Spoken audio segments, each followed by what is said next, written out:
I'm Rebecca Gallagher. I'm an artist. I live in a little village in the countryside in Derbyshire in the UK. And yeah, I paint big, abstract, beautiful oil paintings. My background, so I was born in Cornwall and I grew up in Derbyshire, a little town called Matlock. And I left when I was 18. I went to uni in Liverpool. I lived there for 10 years. And then I moved back here to another little village in Derbyshire 2 years ago, nearly 3 years ago. It was at the end of the pandemic and I had my little one. I just needed to be back in the countryside. So I kind of ended up quite close to where I grew up, which was a surprise. But yeah, I've done all sorts of different jobs. I've worked in museums, I've done marketing, I did writing for a while, I was a copywriter, I've travelled, I've been to Africa, I spent a while in Texas, I always want to go to new places. So I've kind of, I've always found art. I've always found myself coming back to art, paintings, something really kind of intuitive and soothing. And it's just kind of my happy place. And I've always come back to it. I've done other creative things and non-creative things. I've had some non-fun jobs, but I've always kind of, growing up, we always made stuff if we wanted something rather than buying it. And I think that's definitely impacted the art I make, because I do a lot of it myself. And I fix things and I keep things, and I think that's probably been an influence. But I've always thought art was very important, and it's always just I find like a real peace in creating something.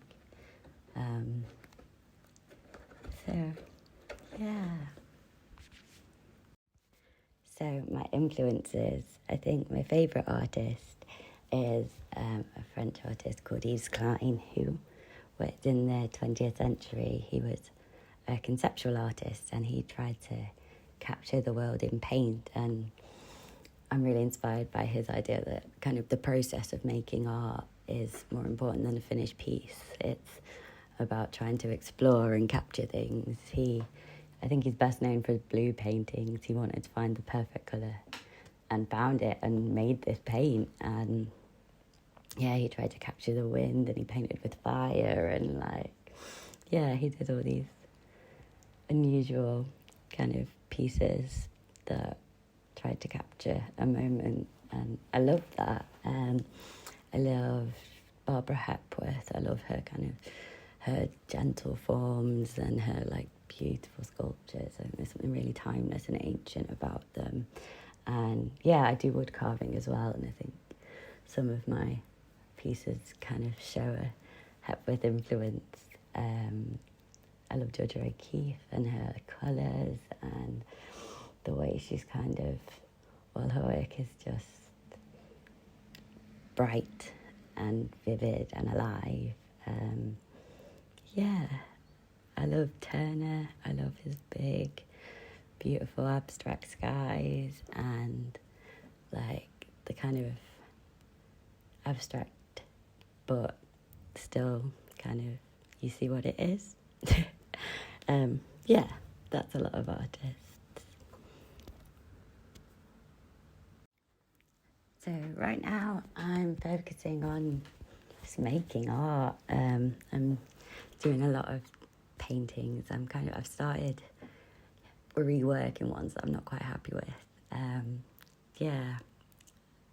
It's autumn here, so the colours are really beautiful. It's reds and oranges and greens, and the leaves on the floor are beautiful, and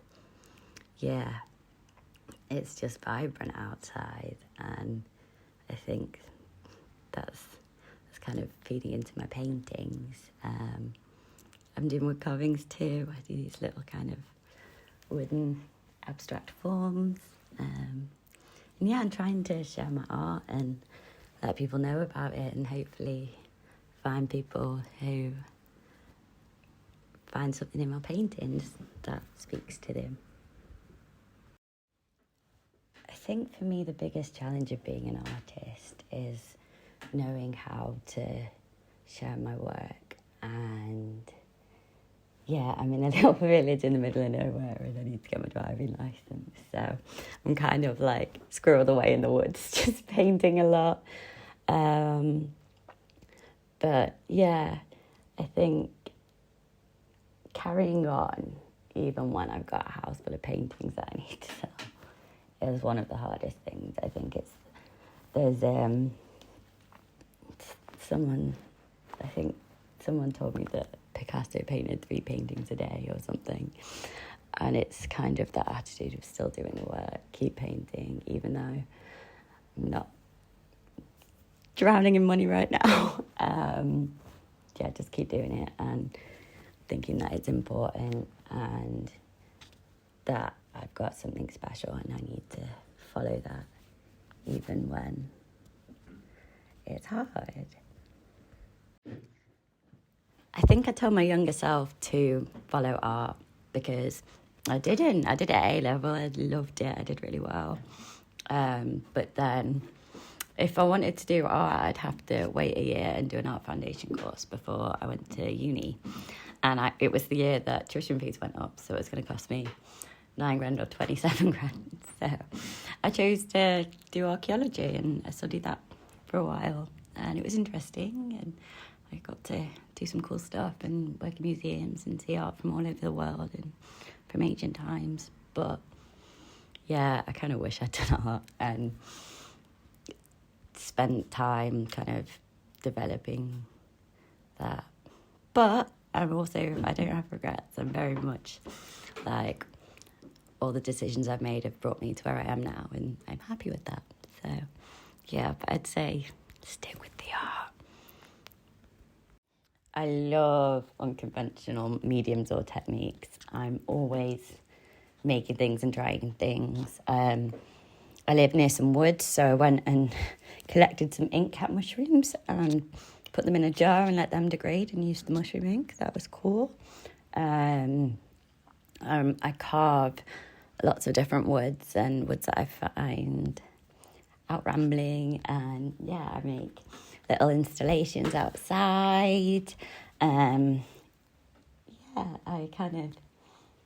I love playing with, like, I'm very much like an analog person. Like, I don't like using, like, if I'm going to sew, I'd rather sew than use a sewing machine. Like, I do things by hand.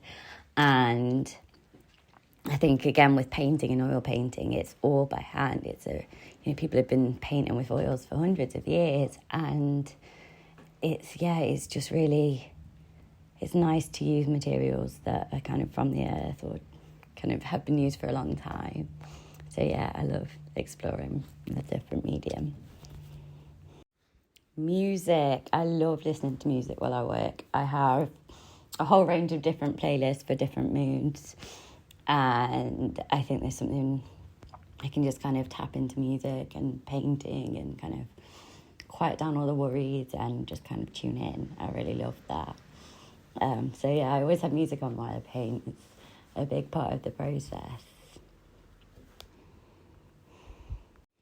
So the best response to my artwork, so I have some paintings hanging in a pub in the town near me, and my friend was there and he saw a guy looking at the paintings and he was like, "Oh, I know the artist, it's my mate." And this guy was like, "Oh my goodness, I love these paintings. I just sit and look at them, and sometimes I see something new. Like, I always come here and just look at them."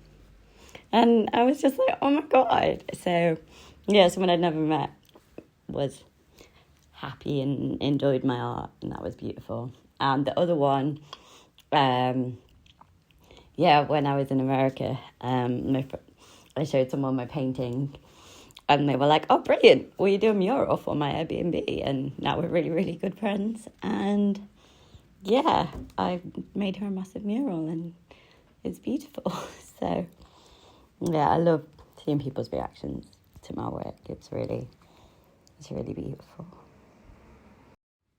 I think there's something really beautiful about art and something powerful and something that moves you. And I think when you see art that really speaks to you, like it changes you a little bit. And I think I want that. I know my work's abstract, but it's inspired by the earth and by nature and by how I feel and what I'm going through. And you can kind of, everybody looks at them and sees different things. You know, someone will point and say, oh, it's a dragon, or oh, I can see a lady. And it's like looking for shapes in fire, or, you know, cloud gazing and trying to find shapes. And I think the way different people respond kind of tells me something about them, and that's really interesting. So, yeah, I hope people enjoy them and enjoy looking and getting lost in colour and having a bit of a break to focus on something else.